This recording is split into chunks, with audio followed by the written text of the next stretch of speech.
Tufa ana wata siga wata asiri ya tonu. Yanzu rundunar 'yan sandan jihar Katsina ta kama wani basaraken gargajiya bayan ana zargin ya sace wata matar aure da 'yarta, wanda yanzu aƙalla ta shafe watanni 8 hannun masu garkuwa da mutane, wanda kuma an yi su saki wannan matar aure ba su sake ta ba, wanda a ƙarshe kuma yanzu wanda ke da hannu cikin kama wannan matar aure tuni asirinsa ya tonu, inda rundunar 'yan sanda suka cika hannu da shi. Kamar dai yadda kuke gani, lalle wayannan mutanen ƙauye ne, inda suka fito suna zanga-zanga akan cewar sun ji yanzu masarauta ta jihar Katsina tana son lalle a saki wannan bawan Allah, inda suka fito ƙuru-ƙuru suka ce lalle su ba za su taɓa bari a sake shi ba, in kuma har an fi ƙarfinsu an sake shi to lalle fa duk yadda za su yi su hana shi zama wannan gari, to lalle za su iya hana shi zama wannan gari. To sai dai ko da wani lokaci abin da ke faruwa yanzu shine shi talaka za ka ga a zahiri an cuce shi, to amma kuma wani lokaci sai ka ga an nuna mashi amfani da ƙarfin mulki, inda yanzu wannan basarake idan an sake shi kuma ana son dole sai ya zauna wannan gari, to a ƙarshe za ka ga an ba shi 'yan sanda da sojoji wanda za su dinga gadinsa,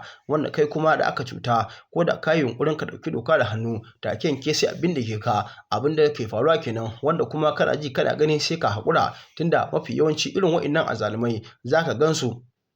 a hanya ana tare su, wani lokaci sun ɗauko bindigogi a cikin mota ko kuma a'a a set ɗin mashin, wanda za ka ga jami'an tsaro wani lokaci sun kama irin waɗannan mutane, to sai dai zai ga za a ce za a zurfafa bincike ne daga ina ne suke ɗauko wannan kaya, sannan kuma wa za a kai mawa, to amma kuma wani lokaci sai ga shi dai wanda aka kama da wannan kaya shi kaɗai ne zai shiga uku, da wanda zai kai mawa da kuma wanda ya turo su, a ƙarshe za a ga su kwata-kwata ba a kama su. Amma ni na tabbatar irin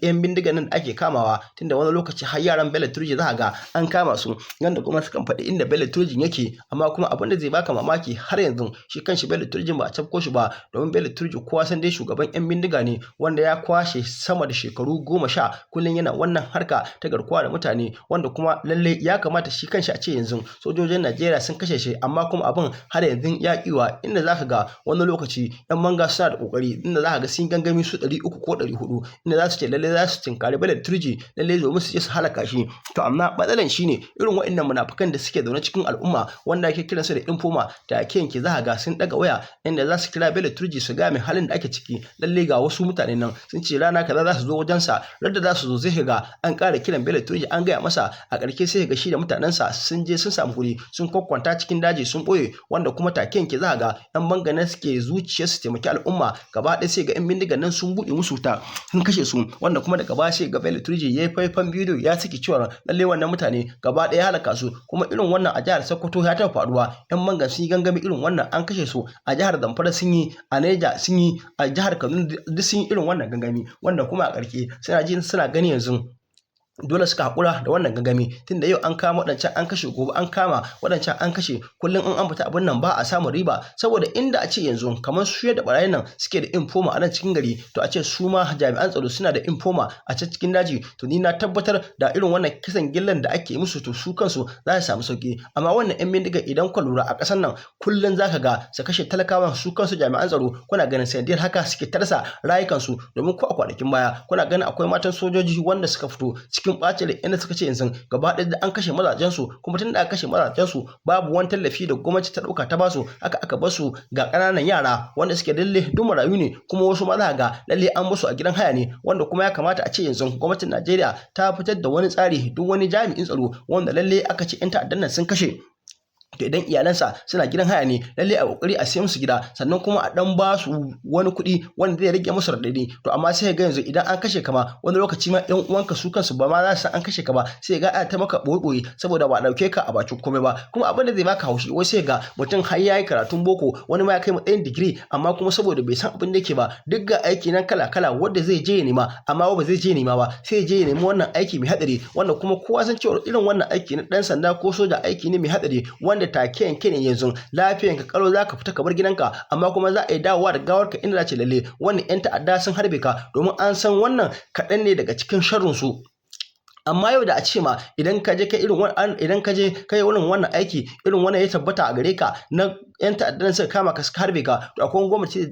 tallafi da gwamnati take bayarwa to ka gane abin zai zo da sauki to amma kuma za ga babu wani abu da za a bayar in kuma za ga wani lokaci ma na kasa mutum akai ta harbi da bindiga za ga gwamnati ba ta taɓa ɗaukar nauyinsa ba haka za ga mutum ya fito a kafafen sada zumunta yana bara bai da bambanci da shi da almajiri to amma kuma za ga mutanen mu haka har murna suke wasu sun samu wannan aikin suna jin daɗi wanda kuma ni ban ga abin jin daɗi a cikin wannan aiki ba domin duk da aikin da aka ce maka yana da haɗari in wannan to dama mafi yawanci za ga 'ya'yan talakawa su ne suke kokarin su shiga saboda rashin aikin idan ba ku manta ba a kwanakin baya akwai wani soja wanda ya fito kurkuru ya kira ga 'yan siyasa lalle sa 'ya'yansu a cikin wannan aikin nun kuma tun da ya san aikin nan ne mai hatsari to kuma shi ma da jama'a da dama suka fito suna bai surutu ai tun da shi ne ya sa kansa to ina ruwan shi da cewa wani ya ɗauko 'ya'yansa ya sa ya ce wannan mutane suka dinga ba shawara cewa in shi ya gaba zai iya aikin nan ba kawai ya aje kakinsa amma irin wannan magana da yake lalle za ta ja mashi matsala abin da ya faru kenan wanda kuma daga baya wannan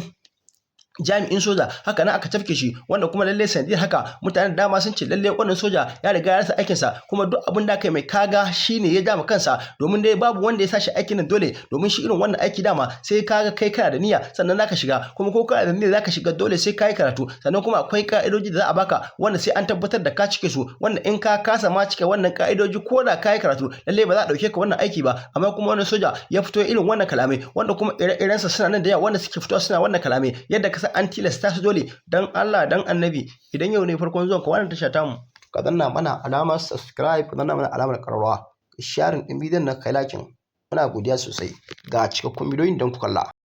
mu abin da muke so gwamna ya dau doka akan wannan bawan Allah saboda mu mai dohi ma nan gaskiya illa ce ba mu bukatar barazana ce. Mazauna gundumar 'yan Molu da ke cikin karamar hukumar Ɓaure ta jihar Katsina suna kira ga mai martaba sarkin Daura akan ya dakatar da wakilin hakimin 'yan Molu akan zarge shi da ake yi na kitsa satar wata mata da jaririnta a garin Anguwar Rai duk a cikin karamar hukumar Ɓaure da ke yankin masarautar Daura a jihar Katsina.